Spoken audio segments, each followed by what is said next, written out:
Okay. And then I'm going to do a couple announcements real quick, and then we'll get you introduced. So good evening, ladies, and Dr. Coyte Cooper. My name is Corey Mayo. I am your Team Living Healthy and Fit founder and CEO. I'm welcoming you to the call tonight. I'm super excited to have our guest speaker tonight and to have him share some amazing tips with you guys. And I would like to make a few announcements as far as how our team did for the month. So I'm super excited about that. I first would like to recognize these four beautiful ladies here as our speakers for October. Michelle Hiltman, Chelsea Heinlein, Lori Smith, and Katie Field. All of these ladies have stepped up to participate and lead our coaching 30-day Get Back to the Basics group. So thank you so much, girls, for stepping up and being leaders and providing this for our team. It's really awesome of you. And Miss Katie, who's been a coach for less than 2 weeks, has stepped up to help with this. So that's awesome. I really appreciate that, you guys. And next, I'd like to congratulate our Success Club and team builders for October. We have myself at Success Club 10 with signing 2 new coaches. Paul Mayo Jr. with Success Club 2 and signing 2 new coaches. Chelsea Heinlein, Success Club 2 with 1 new coach. Lori Smith was Success Club 2. Eva Pack, Success Club 2. Carly Lesdowski, Success Club 2. Michelle Hiltman at Success Club 2, and Morgan Machniak at Success Club 2. So great job, you guys. I'm excited for an even better November and to keep pushing forward and to wrap up 2015 with a bang. So without further ado, I'm going to go ahead and stop my screen share here. And I am so excited that at this past Super Saturday event, as most of you know, Meg asked me to speak at the event, which was really, really cool and totally out of my comfort zone, but it was awesome. And the other guest speaker that was there for the day was Dr. Coyte Cooper. And you guys, he was phenomenal. I know that Karina was there with us. He's just very motivational and really, let me mute a couple people here really quick. Just really had a great way of inspiring people and sharing the truth that like things are going to get tough. And if you have big aspirations in life and you have big goals that you want to achieve, there's going to be bigger hurdles for you to get through to get to those big goals.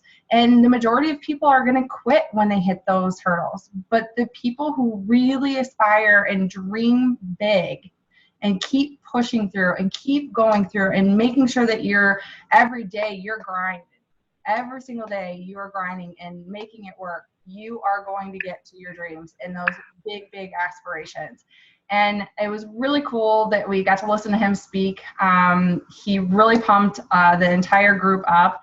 He shared his book with us, which is Impressions, The Power of Personal Branding and Living an Extraordinary Life. He was so kind to, at the end of the event, to come up and give us a copy for PJ and myself with a very nice note inside, just basically motivating us to keep pushing forward, to keep making our mark on the world and to keep going. And so I reached out to him. I'm super excited about this 28-day group that most of us have been a part of with him to really put our vision into place and to keep moving forward. And he is so kind to be hosting a team call for us tonight and to be sharing some of his words of wisdom and his motivation. So I'm going to go ahead and step back and let him take over the call. And I hope you guys have pen and paper because I'm very excited for this call. Well, thank you. And in a second, I think I can share the screen, right? Yes. Okay, so in a second, I'm going to pop over to PowerPoint. I find that people will tend to be visual learners now, and so I've got some PowerPoint slides that I think will guide this. And if any of you would like to see them on the back end, I'm happy to share those with you as well. So don't feel like you have to scramble and take notes like crazy. But first thing is, thanks for having me. It's nice to come on here and hear all those kind words because, as you know, in my house, I'm a dad that's cleaning up snot and all those things. And so come on here, you get to feel needed, I guess, in a little bit. No, but of course I'm kidding. And that's the nice thing about talks like this is I can have fun a little bit as I'm doing them. So I love doing this. I really do. And I'm so passionate about, the one thing that I'm passionate about is I'm just passionate about passion in general. I think in our society now it's lost to a large extent. I feel like people go through the motions. I feel like they just are living with a lack of energy. And I just love the opportunity to connect people to showing them that there's more, that you can live with energy every single day and that you can love your life. And I get it. There are obstacles that people have to overcome. Some are much bigger than the ones that I've had. I've had a good background. My parents told me to go. They told me to go for it. And some people didn't have that, but it's possible. And for most people, it's possible a lot quicker than they think, because if you get in the habit of just, what we're doing in the Growth Challenge, of just thinking about the things, you take out of the equation the part where you can fail. And you just said, if I could do anything, what would I do and why? And you cultivate that ability to start thinking about that, then you can start that process. And I am going to go through a specific that I give on this. But the first thing I want to tell you is this. If the dream part, if the vision part, if that just cultivating what you want is hard now, that's okay. Because what I tell people is this. You're fitness people and you understand this, that when it comes to muscles, you have to build muscles. And when you don't use muscles, they atrophy. And they get to where you don't have any muscles. And that's not good. And the thing is about dreaming is I believe it's a skill set. I believe that it's just like a muscle. When you use it and you use it over and over and over again, this vision thing, then it will get easier and it will get more clear. And when it gets more clear, it makes it easier for you to push through things that are really hard. And so I just wanted to start it with that up front. Thanks for listening to me. And what I want to do now is I just want to pop over and just show you a PowerPoint. What I want to do is talk to you a little bit about the power of vision. And so let me just do that real quick right now. And then once I've done that, we'll move through this. So hopefully you'll tell me when you can see it. Can you see it? Yeah? Okay. So let me just pop this up. I've got the thing like in my way, so I've got to try to get to it. So what I want to do is this. Let me pop back. I did a poor job here. The first thing I want to do is this. This person that I'm going to show you, his name is Anthony Robles. Anthony Robles is a remarkable human being. He was a two-time state champion in high school in wrestling. He was a two-time national champion. He went on to win a national championship in college, something that I never did. It was one of my goals. I didn't get there. And now he is a professional motivational speaker. He's a sponsored athlete by Nike. He is one of the coolest human beings you've ever met. And that alone, if I were to just tell you that and you had a chance to hear him talk, you'd go, wow, that's amazing. This is also Anthony Robles. Anthony Robles has a leg missing. He's had a leg missing, I believe, for most of his life. And when you actually consider that, it's astonishing. He was able to win an NCAA wrestling championship. It's such a hard thing to do. And the reason why I bring it up is this, is if you're Anthony, it would have been okay, right? I mean, most people would have told you, Anthony, hey, it's cool. You got a raw deal. You should just settle. But he was very fortunate that he had a mom around him that said, Anthony, go for it. And Anthony went for it. And so why am I telling you this? Because what makes Anthony Robles and other people who are just remarkable human beings unique is that they have vision. And what is vision? Vision is an ability to just believe that you can do more. And not only believe that you can do more, but be able to see exactly what you want to do.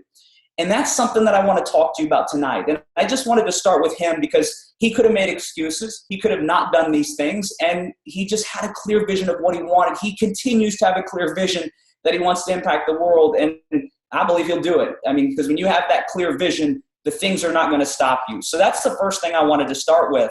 So here's what I want to do for you tonight. I need to get moving because I'll tend to just ramble. And if I do, hopefully it'll be worthwhile. And maybe we won't get to everything, but I'll make up for it. But I want to talk about, number one, what is vision? And once we've established that, I want to talk about what is the value of vision. So when you get it clear, how will you know? And then I want to do two things. I want to talk about 5 obstacles that will stop you from realizing your vision, and then 5 steps to cast a remarkable vision. If we can get through all of that, I think it will be worth your while. And if you ever have any questions, then we can try to schedule a time or something, or we can follow up and do that. The first thing is this, and those of you who were at the Super Saturday Toledo will remember this, and it was in a different form, but it's essentially the same thing. And it's this, it's what is vision? And Miles Monroe talks about this. He says, vision is an ability to take a trip to the future in your mind and see the things that you want to accomplish. And what I told the people up there, at least I think I did, if I didn't, I know I told the people at the retreat in Tennessee, if any of you have went to the summit event, you know what vision is, because when you were sitting and you were watching some of those people being honored, you likely pictured yourself up on the stage or walking below as well.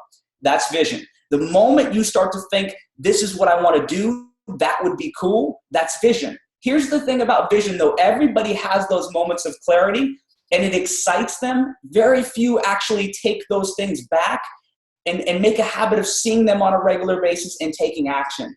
And that's one of the biggest things, because it's not only coming back to the present and making plans to go there, but it's exactly what I just told you. It's moving towards it every single day. Whether you feel like it or not, it's taking steps to realize your goals and dreams. And once you do that, you'll cultivate discipline and a variety of things that I'll talk about in this presentation. So the next thing is going to be the types of vision.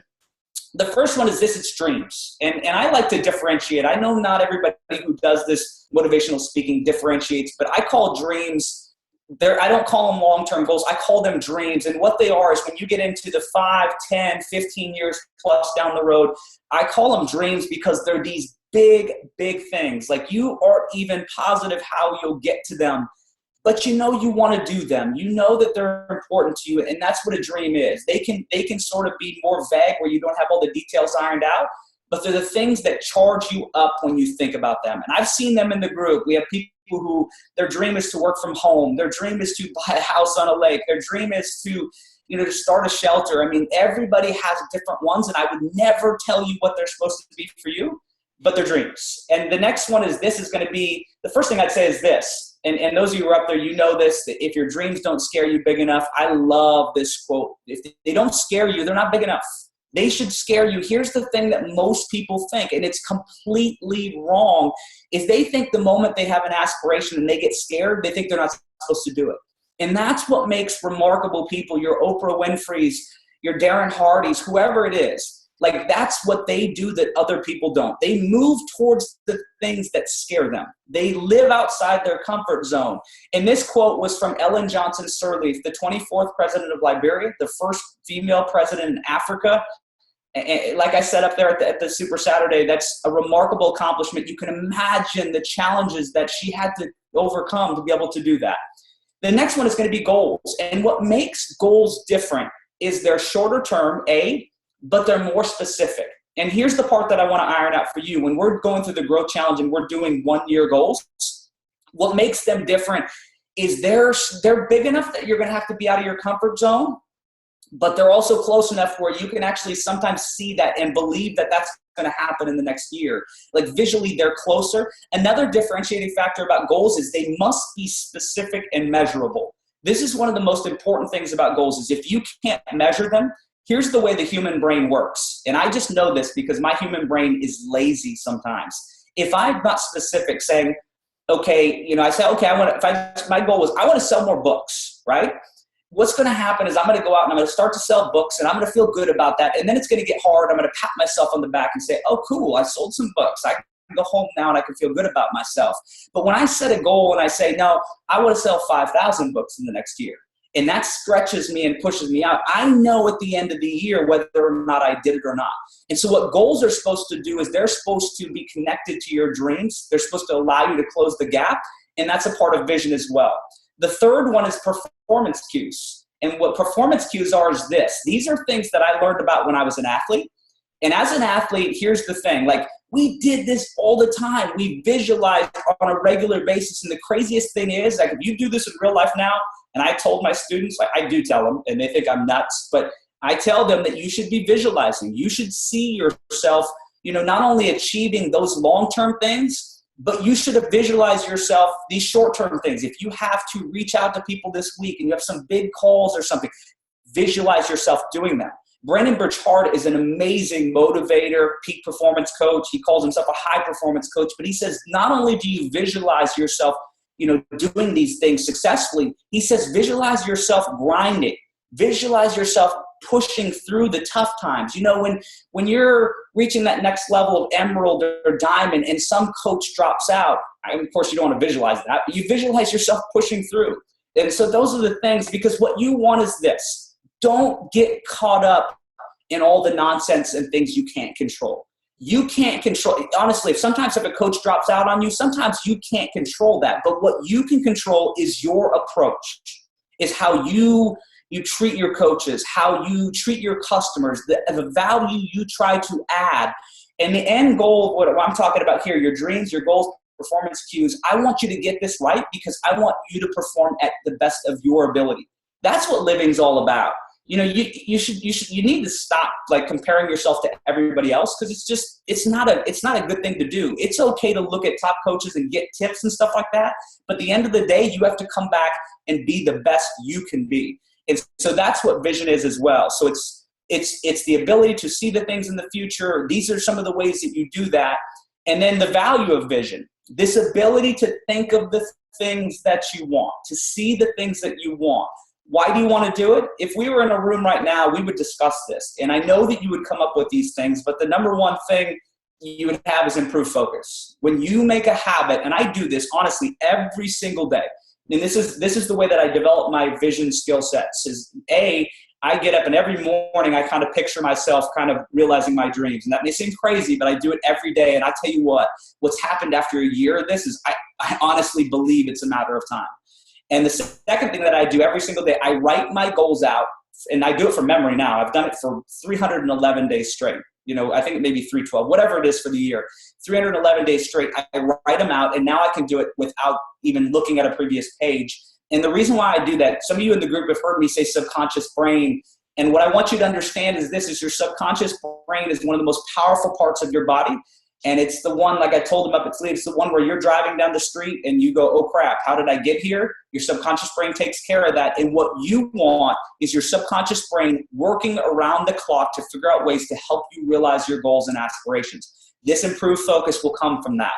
Another thing is going to be enhanced energy. When you're around vision people, oh my gosh, I love being around vision people. I know when I'm around them because they're energized. I want to surround myself with these people. Those are the people I want to be around because their energy is just awesome. You'll know, I know you know, when you're around these people, you just get it, you feel it. But here's the thing, that's what you want to be for the people that you're working with. You want to be that. That's ultimately good people want to be around people who have energy. So you want to be that. Another thing is going to be more productive. When you're clear about what you want, here's something that's so important. It's just something now I'm getting. Now that my vision's clear, I'm getting better at doing this. Clearing out the crud that I don't need to be doing. Saying no to things that I shouldn't be doing. After this year, I'm walking away from my job at the University of North Carolina, and it's crazy. But it's what I need to do. I've got to clear. And what this allows me to be is more productive in the area I want to be productive, which is impacting people's lives. So you have to know those things. And then the end of the thing that a lot of you want, which is, I believe, an end outcome of just being awesome at being you, is success and impact. The ability to not only realize success, but to have an impact on others. And I believe this: if you develop your ability to have vision, call it being a dreamer, whatever you want, just being able to see that what you want in the future, you can grow your program. In this instance, grow your team. You can elevate your life, and you can elevate others. And those are all, if you can do those, so you can grow your business, you can elevate your life, you can elevate others, you're going to have a remarkable life that you're charged about. So that's what I want to talk about, the value of vision. So what I'd like to do now is this: how do you find your vision? And this is an adorable monkey on the screen. It actually, I swear I have a purpose for this. It's not only an adorable monkey, and I always question my audiences, if they don't look at the monkey and go, oh, that's an adorable monkey, and at least feel something, then there might be something wrong with my audience. But what this is this is an adorable little monkey. It's also one of the most rare monkeys in the world. And my connection, I really just wanted to put this monkey on the screen, but my connection to what we're talking about is this: vision is so rare. The type of vision where you can go out and you can just say, that's what I want, I'm going for that. And not only believe that, but believe it to the point where you don't care what anybody else around you says. I mean, just between you and I'm going for things right now in my life. And honestly, I have family members who are like, nah, you got to be careful about that. And I'm like, no, like I'm not, because this is what I'm doing. I'm going for it. I'm going to surround myself with dreamers and go. So if you want to get to that point, here's some things that you have to do. I get your coaches. A lot of you are working. You have families. It's like 1,000 miles per hour every single day.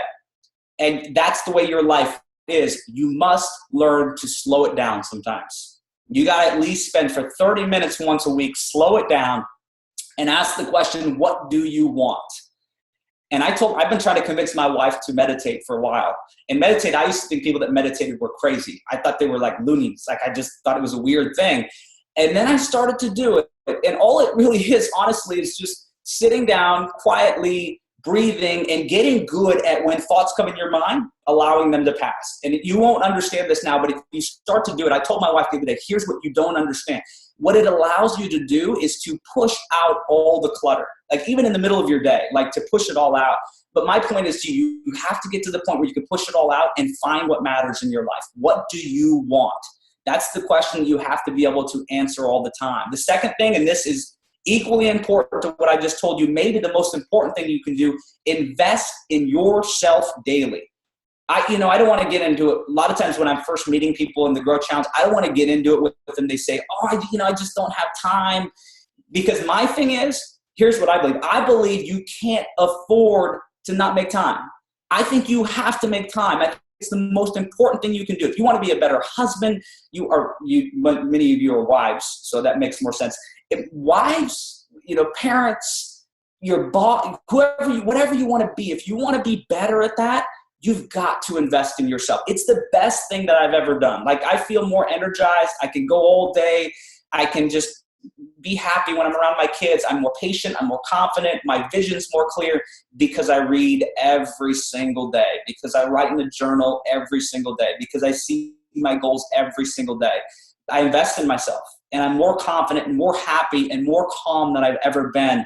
And I think you have to do this, and you'll get to the point where you continue to invest. And it's not so important that you get it exactly right. It's just you invest. And over time, you will start to learn about yourself. 3 is one thing I've already told you. Put your aspirations to paper. Write them down every single day. And that's a way you will develop your skill set to dream. You will develop your skill set to just see it. And the coolest thing is you write your goals down every day. You get to the point where you're like, I don't really like that one. It will move out. You will swap it out with something that's good. And after months, you will have goals that you love. But you won't if you sit back and you never write them down. And that's an important thing. And number 4 is this: become a master of moments of clarity. And what this is just the ability to, you've all had this. I mean, it's like when I talk to you about Summit, that's a moment of clarity. That moment where you are just like, yes, like that's what I want. And you want to just jump out of your seat and get your butt to work because you know what you want. That's a moment of clarity. Like, I had one as well. I told the group up there, I had one as well when I said, I'm going to talk, just like, Simon Sinek. I want to do that. That's what I want. But the difference is, this is what makes elite leaders, elite performers, whatever you want to call them, different, is they come home and they replay that in their mind over and over again. They find the things that charge them up. For me, when I run and listen to music, or when I dance and listen to music, I don't know why, but when I dance and listen to music, that sort of fires me up. And I will remember those things. And honestly, there were songs that were playing at Summit. I have those on my iPod. I'll put them on. I'll dance to them. It reminds me of it. I see it. And that's just one of the things that I do. You have to find those things for you and get back to allowing your brain to just do that. And then the last thing I would tell you before we jump into some of the challenges, pursue it. I just think, I hate it. Like, the movies make you believe that you just, I just sort of wake up. I'm meant to be a baseball player. Good, let's go do it. It's not the way that it works. For most people, it's really confusing to find their vision, their passions. The good news is I think you've sort of found it with some of the fitness things that you're doing, but you still have to pursue the things. You have to be bold enough to step up and to go for things. It doesn't matter if you fail. You have to stop being afraid of failure. Failure is not the worst thing in the world, honestly. You know what the most successful people in the world do? They swap their mindset on what failure means to them. They go out, they pursue things. They know failure is a part of the process. Like Michael Jordan knew he was going to miss shots. He was going to miss more than a lot of other people did. He knew that he would learn from that, and he would allow his brain to learn from that. So when he got in these other moments, he was ready to capitalize on it. You have to pursue it on a regular basis. And when you pursue it, it will become more clear. That's the one thing I can tell you for sure. So what I want to do now is to transition into some of these obstacles to overcome them. So if you decide this, hopefully tonight, hopefully it was even before this, if you're in the Grow Challenge, that you say, this is what I want. I am going to commit to pursuing some of these dreams and goals. I'm going all in. And I hope you are. I mean, and I hope you're ready to move through. And those things we talked about at Super Saturday, all those challenges, those tests that come, I hope you're ready to pass them. But what I always like to do is, I'm not a negative person, but I think it's really important to point out the obstacles that you'll face when it comes to vision. And these are the 5. So these are the 5. I don't need you, definitely don't write them down. I already told you you can have the notes. But what I'll do is I'm going to go through on the next slides. And the first one is the lack of direction. And this is like, I presented this to my students at the beginning of the semester, and when they're paying attention, which I think they were during this lecture, you know, it's common sense, right? I mean, if you don't know where you're going, you know, I love this quote. First, this is a little bit different, but if you don't know where you're going, any road will get you there. It's, you know, it's a quote you hear John Maxwell talk about, and here's the point. If you don't decide where you're going, then other people will pull you in different directions. If you're not going and pursuing your vision, then you're going to get pulled in a lot of different directions, and you won't know which ones to say no to. And when it comes to vision, the first thing you have to do is ask yourself, what do I want? And if you can't write your goals down right off the bat, that's okay. Keep coming back to it every single day. Keep writing them down. Keep refining them. Keep growing. And then eventually you're going to know, and it's going to look different. It's not going to look like this. This is one of the problems. If you're not clear, every road won't take you there. There's a lot of roads that will take you to a lot of places you don't go. But what you want is you want it to look like this next slide. You want it to look like this, you know, and it won't be like that right away. But if you invest, I promise you this, if you invest every single day in yourself, if you write your goals down and you pursue them every single day, I just believe this with just everything that I have. I believe that a year from now, 2 years from now, you would come to me and you'd say, I understand what you're talking about. I get it, because this is what it's like for me. I just know what I want. And it's so clear, and it's so refreshing, because it's allowed me to say no to other people. It's allowed me to go out and just pursue the things that I want. And that's what I want for people. I want them to know what it's like to know the things that they're charged up about. The second thing is this. If this is an obstacle, the crazy clutter that is life. And it's this. It's this is my beautiful family. And we're just going to pop through this really quick. I think we touched on a little bit of this at the Super Saturday, but they're not cluttered. This is the center of my life. I mean, they're the most important thing. I remind myself every morning when I go through my gratitude list, they are number one. I mean, I remind myself how blessed I am to have them in my life. But it's a lot. I mean, having a family is a lot. It's a challenge. You know, you also have work. Many of you are working more than one job. It's very challenging. And these 2 things alone, it's enough to take up your whole life. But then we got to add the friends thing, which is, I've told audience before, this is cheesy. I know that. But there's friends, and they're a challenge. And so I'm going to pop through. And then there's computer, and then there's phone, and then there's opportunities. My point is this. You have all of this going on, and this is why it's so important for you to slow down and get it right, knowing what you want with your life. You know, what exactly, and I know you're probably sitting back and saying, I have no idea. Just work at it. You know, ask that question on a regular basis, invest in yourself, because that's what it will take to cut through this. You know, I tell people anymore, I love technology, but technology is also a really, really not good thing sometimes. If it dominates every part of your life to where you're not doing the things that are most important, it's not good. And it's the same with every one of these things on here. You have to balance them. The number 3 thing is the wrong environment. And just briefly, that you have to surround yourself with the right people. And this is a similar message that you heard up at the Beachbody Toledo event. It's you got to surround yourself with the right people. And if you have the wrong people around, you can't go and do really cool things. And so once you decide what you want with your aspirations, aspirations and you said, hey, this is what I know that I want. This charges me up. This fires me up. You got to look around and say, do I have the type of people that will support that? And then if you're bold enough, if it really matters enough, if your vision is clear enough and it's, you know, it's what you want, you know, it's what you were put on this earth to do, then you may have to make some tough decisions. You honestly may have to say, I've got to cut some people out of my life. And it's not, hopefully it's people that need to be cut out, but you've got to make those tough decisions. And then another one is entertainment.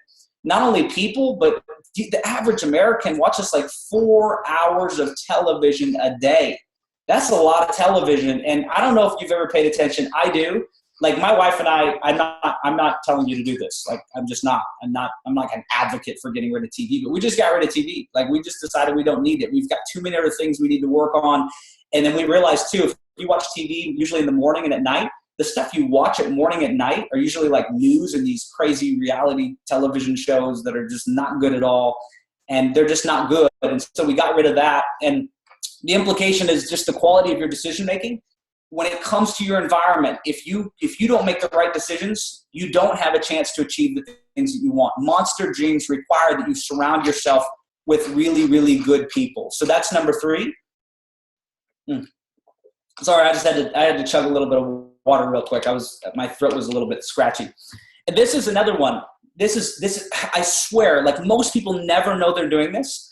And it's one of the biggest things that will hold you back from just going and having a clear vision and being able to achieve really cool things. And what I call it the must-have momentum syndrome. And the number one thing is this. When I first started writing impressions, you know, I always thought I want to be an author. I would love to impact lives. I sat in this exact chair in front of this exact computer. And again, this is where the movies got me and why I quit watching television. Is I sat here and I thought, I'm going to wait to be inspired. I'm going to just sit here and I'm going to just, when I'm inspired, I'm going to write this book. I swear it's going to come. It just never came. It just never came. I felt like I was supposed to magically have this momentum to move and it never came. And the truth is, here's what I believe now. I believe that natural momentum is a myth. Like it will come for some things, right? I'm not saying that it won't. Like if you have a New Year's resolution, everybody gets fired up for New Year's resolutions. But what I'm saying is the part where there's that sustained momentum, that part where it's just not true. You will never be completely 100% motivated all the time. There will be hard times. And for me, when this writing started, I didn't have it. And so I sat in this chair for a day. 20 minutes came by and I thought, I'll just come back tomorrow. And I came back tomorrow and I did it. And it didn't come. And I waited like 2 weeks before I thought, what are you doing? Like, seriously, like you've got to get to work. You've got to earn it. And that's one of the things that I told you was I needed to take immediate action. This is how you build momentum. You're a Beachbody coach and you want to sign coaches. You want to reach Success Club or whatever.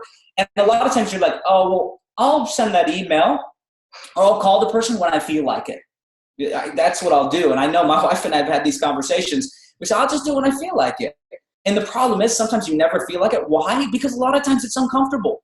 So what we do is we sort of avoid it saying, when I'm motivated, I'll go. It won't come. If you want momentum, if you want to feel better about it, then you've just got to learn to take action. And you've got to do it even when you don't feel like it.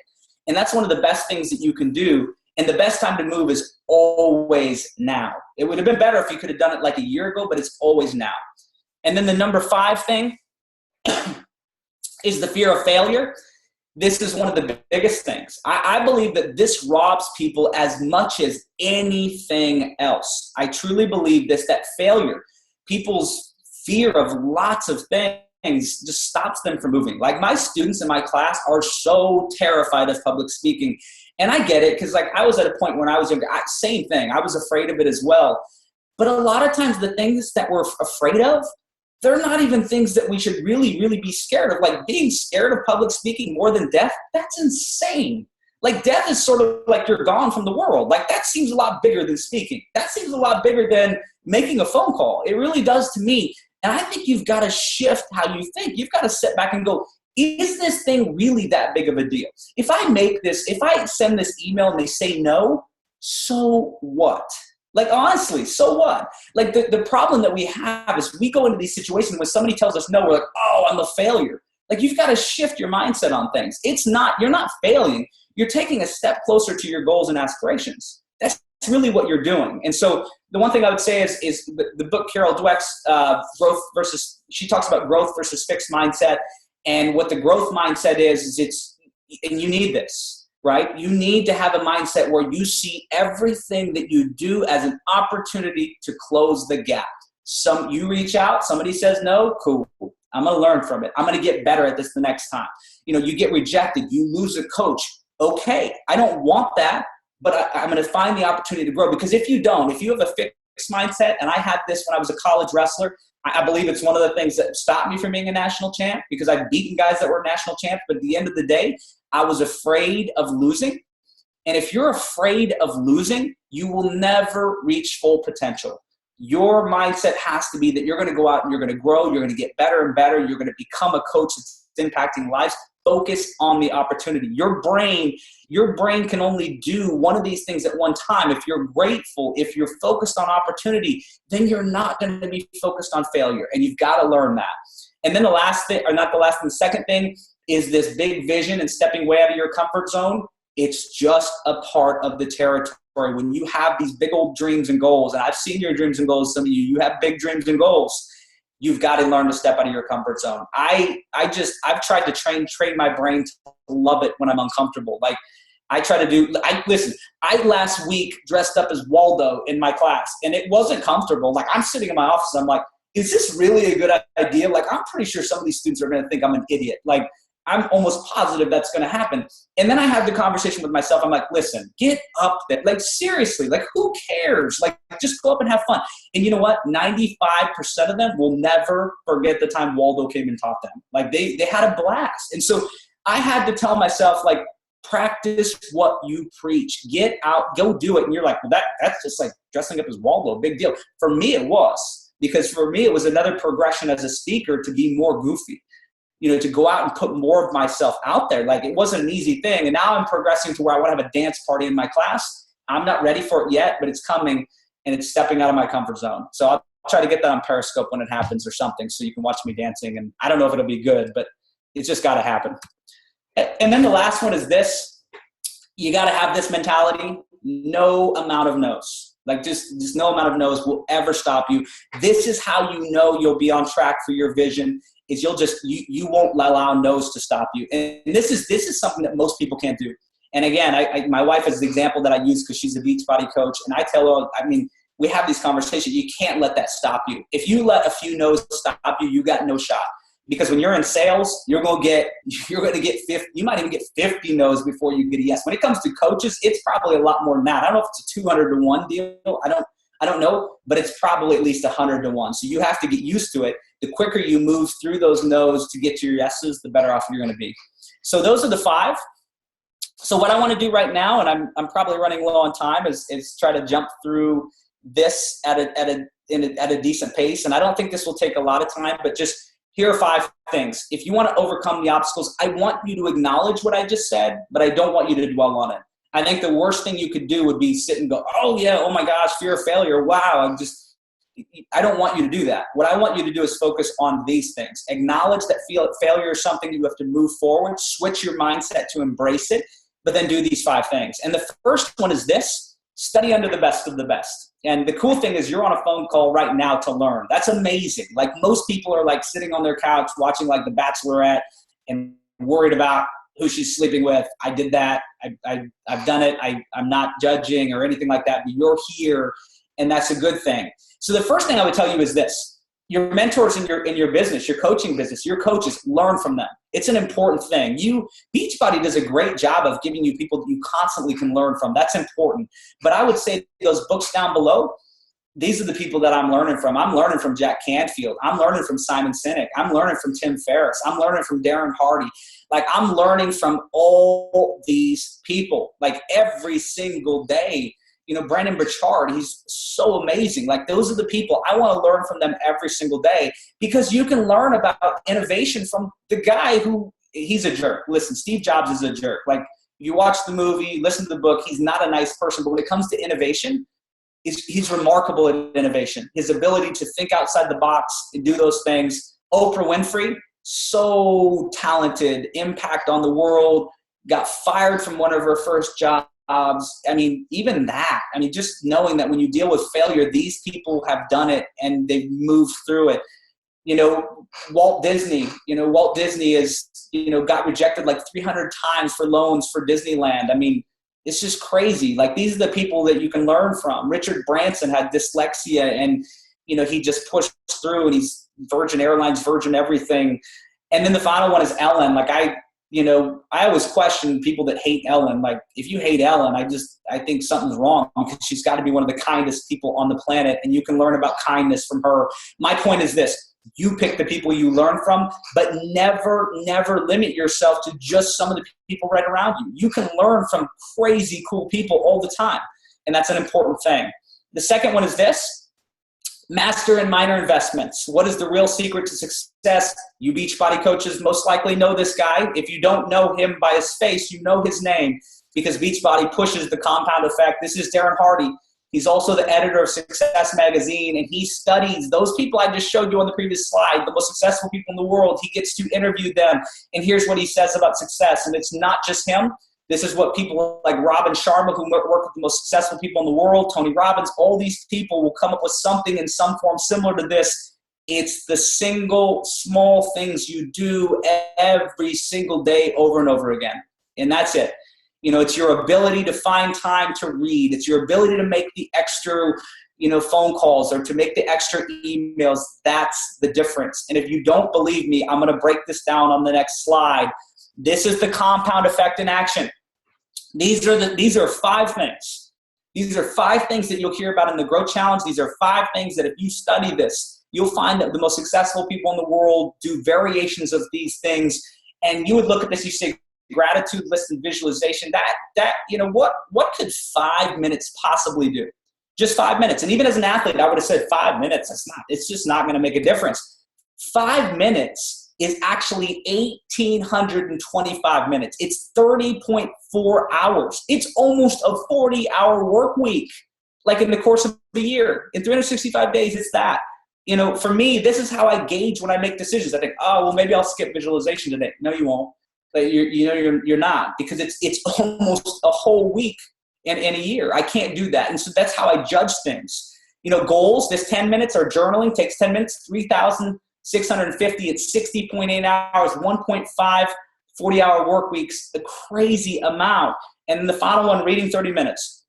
This is the one thing that most people will suggest to you. If you read 30 minutes a day, it will change your life. The discipline to do it is something different. 10,950 minutes, it's 182 hours, it's 4.5 40-hour work weeks. It's an entire month work week, or a month of 40-hour work week. It's crazy. I mean, that's a whole month. Like, you know, when I look at this, I'm like, this is what success is all about. It's your ability to do these little things over and over again. But here's the thing. It's not easy, because all of a sudden you go, I don't want to, I want to sit on the couch. And that's the time where you have to say, no, I'm going to follow through. And what I would say is this is if you did all these things, and this is kind of my core morning routine. I do these every single morning. After a course of a year, I'm 9 40-hour work weeks different than other people. And that's not the goal. That's just kind of the standard. For me, it's just being better. In a 10-year span, it's almost 2 years of development. That's crazy. And what Brian Tracy says is this, and you probably recognize the name. He's written Eat That Frog. He's written some of the best books on goals, and he says it's actually not just this. This is just the investment, and it's like money, that when you invest in yourself, there's a compounding nature, and he says it's like 1,000 times over 10 years. That's a lot. That's all I know. It's like having a PhD. I call it like having a PhD and just being awesome. Like, you'll just be awesome if you do these types of things. But again, I'm not telling you this is what you have to do, but you have to find your things, and then you have to just be remarkably consistent at them until you turn into a drastically different person. I've done these things, and after a year of reading and journaling, like, I'm a different person. I see different opportunities. I take on different challenges. That's the compounding nature of this, and that's the part that I want you to experience. The number 3 thing, and what the thing was before, is when you do those things over and over again, this is what you want. You want to establish world-class habits. And this is what the Growth Challenge is all about. It's that when you do the right things over and over and over again, they become habit. Here's why habit's so important. Because when you have a habit, it's what it wires your brain. So you have these neural pathways that go through your brain. And what happens is when it becomes a habit, you don't have to work that hard at it anymore. Take 5 a.m. for example. It stinks at first. Nobody likes it. It's not fun. Like you get up and you're like, I'm so tired. I don't want to get up. If you do it long enough, it no longer becomes hard. And here's why. I'm going to tell you a quick story and then I'm going to breeze through kind of these last 2 slides. It's the NASA rule of 30, and NASA did a study, and I think this is cool, but I'm just the type of guy that studies this stuff and thinks it's cool. I don't know if you will as well, but NASA did a study where they basically took these astronauts and they put them in this environment where it flipped it upside down.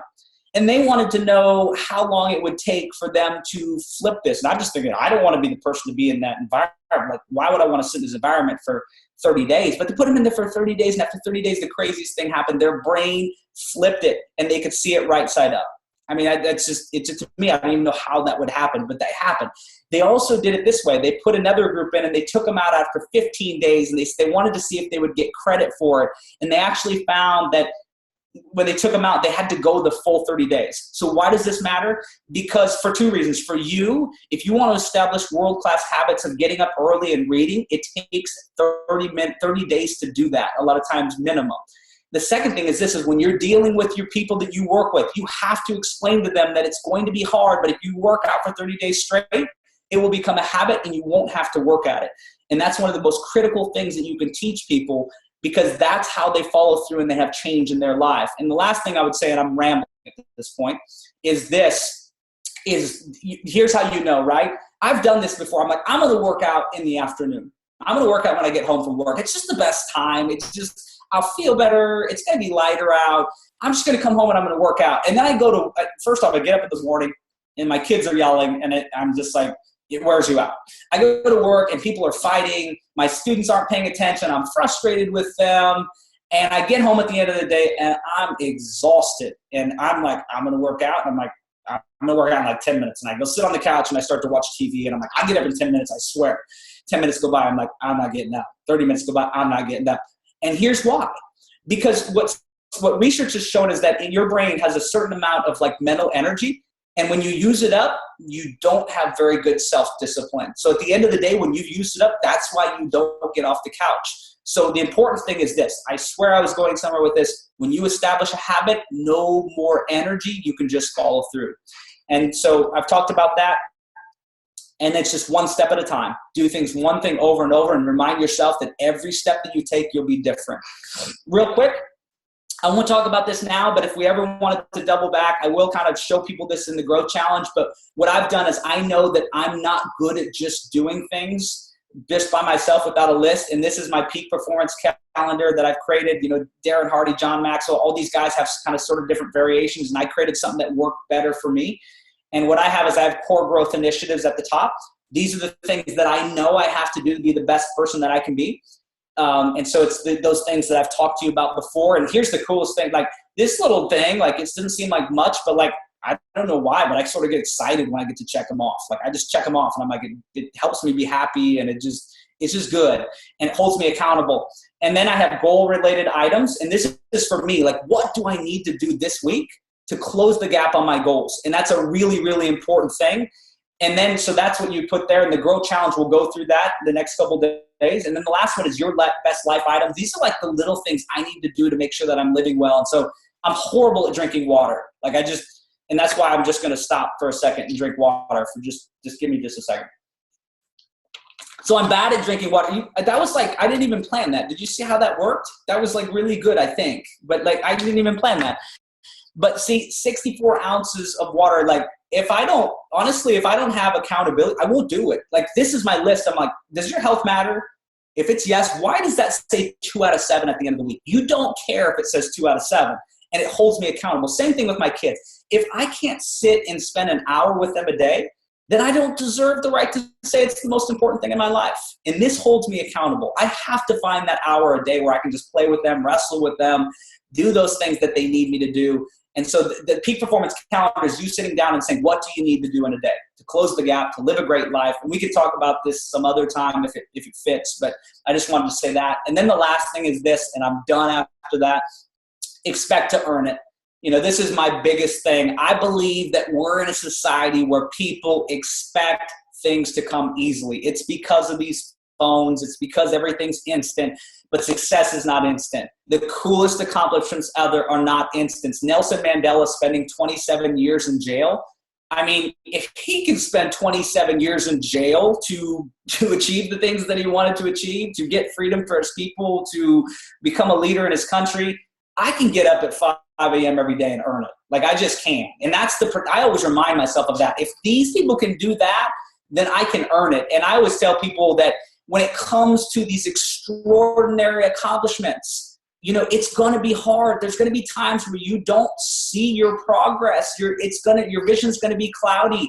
These are the exact times you need to invest. The next time you're facing an obstacle, remind yourself this is when 97% of people quit and follow through, because every time you follow through when you don't feel like it, I call it differentiation. It makes you unique. It makes you better. And just remind yourself, just do it anyways. And that's when you'll become really good at what you do.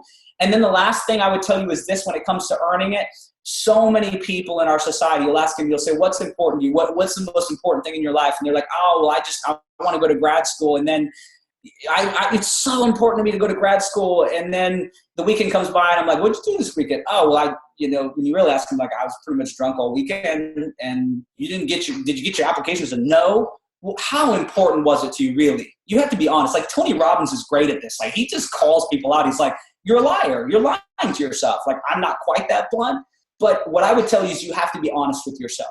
When it's important, you will do something about it. And not just one day. You will do something about it over and over and over again.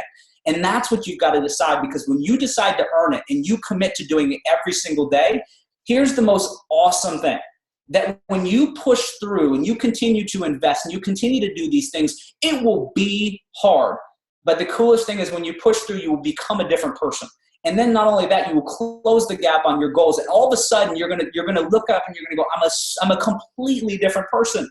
And not only that, you're gonna look up, and I talked about this in Toledo. You're gonna realize you're like, cool, like I'm achieving all these things. And the crazy thing is like, I sort of think it's normal now because I've grown into these things. And that's when you can just extend out and go out and do like even cooler things. And that's what it's all about. You want to earn it, because I ultimately think this, that when you get to the point where you've earned it and you become, here's what I believe this, like, you'll go out, you'll get your goals and dreams, but then all of a sudden you're going to realize that what it's all about is just living and being an awesome person and impacting the people around you.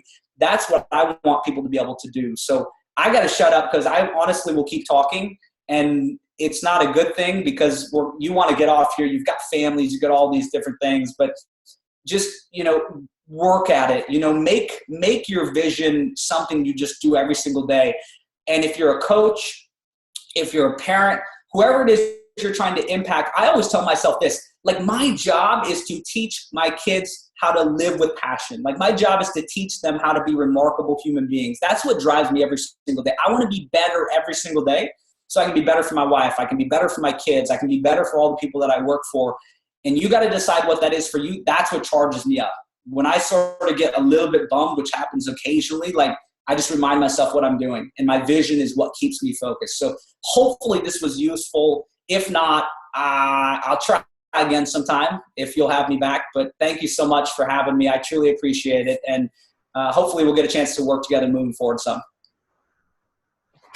Thank you so much. That was amazing. Thank you. That was fun. I tell my wife, I said, sometimes, like, it's sort of like it gets to the point where it's like, I forget what Will Ferrell movie it is, but it just sort of just comes out. And then I don't know if it's good or not. Hopefully it was good. It's just, I forget what movie it was, but I kind of like that when I say that. I tell her, like, sometimes when I'm in class, honestly, like, I'll be up there presenting, and, like, you get to where you know it well enough, you'll kind of stop and like, whoa, I'm kind of saying that, like, as I'm talking, like, it's weird. It's really, really weird. But that didn't happen this time, but it happens sometimes. No, that was definitely awesome. I think that's definitely what we needed to, our team needed to hear. And Karina just put, I could listen to you all day. Being one of your students has to be amazing. So I need you to come and tell them that, because they get tired of me. I need your help. I need some help. But no, I mean, yeah, no, they get tired of me. The college students they're a very challenging audience. But I think some of them I get along with, but some of them are tough. Yeah, I can imagine. That was definitely amazing. And I love that you have the little bit of funny and to keep it light and, to keep people engaged. It was really awesome. Cool. One thing I did want to mention that was like a huge takeaway that I think that we try to talk about as coaches a lot that you touched on is one, that momentum's not going to create itself and that you need to take immediate action. And the no amount of no's. Like I think as coaches, like we get so wrapped up in, oh, she told me no, or they told me no, or I heard, they're charged up and ready to go and they're new coaches, or they're ready to dive into their dreams and they hear 5 no's in a row. And then it's like each no deflates you a little bit more, a little bit more, a little bit more. Or you're terrified of that no, so you don't take that action. Yeah. So there's always no. Yeah. No, I mean, yeah, and I just started answering with no, which is weird. But no, I honestly think this. I tell my wife this all the time. Like, you can shift your mindset. Like, it's one of the best things you can do for yourself is to look at it and change what you see. Like, instead of saying, oh, well, I got rejected. No, like, it's not that. In fact, if you go into it and you do the best that you can, then you're going to learn from it. Like I talked to a guy named Kyle Snyder from my podcast last night on an interview. He's a 19-year-old he's the youngest American ever to win a world championship in wrestling. And he talks about his approach to competition. He says most people are focused on this outcome of having the belts or having the championships or whatever it is. And he says, I don't do that. He said, I focus on just being the best that I can be. I don't let the other stuff impact me. Win or lose, he said, I just want to be the best that I can. And I don't think this is a whole lot different. Your job is to just go out and say, okay, my job is to reach out the best that I possibly can. If it's not good enough, I'm not going to take it personally. I'm going to think, how can I do it better? And just know that some of it's part of the process. So there's that. And it's just, it's like Brian Tracy talks about, which is crazy. He said when he first started, and he teaches people this, when he was in sales, like I won't go through the whole story, but he got to where he went out and he like taught himself and he would run around the neighborhood excited for no's. Like, woo, like I just got rejected. Cool. Like I'm closer to my dreams. Like, I don't know if that's quite realistic, but you honestly can go, okay, if I get 15 no's today, it's 15 more than most people will ever get. It's 15 more than most other coaches will get. And the law of repetition, just period, will almost guarantee that you're gonna get some yeses if you get enough no's. And yeah, I'm gonna go off on a tangent. I just have to be quiet. I'll go into like, if you're dating or whatever, you take more no's and you go back, like just leave it alone. Yeah. So. Oh, that's awesome. That's awesome. Yeah, I greatly appreciate you taking the time. I know that you have a family as well, and we cannot thank you enough. We're so excited. We're only on day 3, so we have 25 more days with you, and that's super exciting. Do you mind if I open to see if anybody has any questions or any thoughts? Oh, well, cool. Yeah, no, definitely. Yeah, my wife's out. She's working in there, man. She's always grinding, so I'm good. All right, cool. Do any of you girls have any questions? Everybody's going to be shy. No worries. And the cool thing is, if anybody ever has, I mean, you can write me. You can write me on Facebook or anything like that. Most of you, I try to friend you, and if I haven't, just friend me. I mean, sometimes Facebook gets mad at me and is like, stop friending people after I do like 5, and I'm like, seriously, like I should be able to friend people that are in my groups without you warning me, so I don't get everybody. If you do friend me, I mean, write me a message, and I'll try to help as much as I can. Cool. All right. Well, thank you very much. And somebody has any questions, we'll let you get back to your evening. We really, really appreciate you taking the time, Dr. Cooper. Thank you for having me. And always, Coyte. You don't need to call me doctor. Okay. Thank you, Coyte. Thank you. Everybody have a great night, and we'll talk to you again soon. All right. Thanks. You too. Take care. All right. Bye-bye.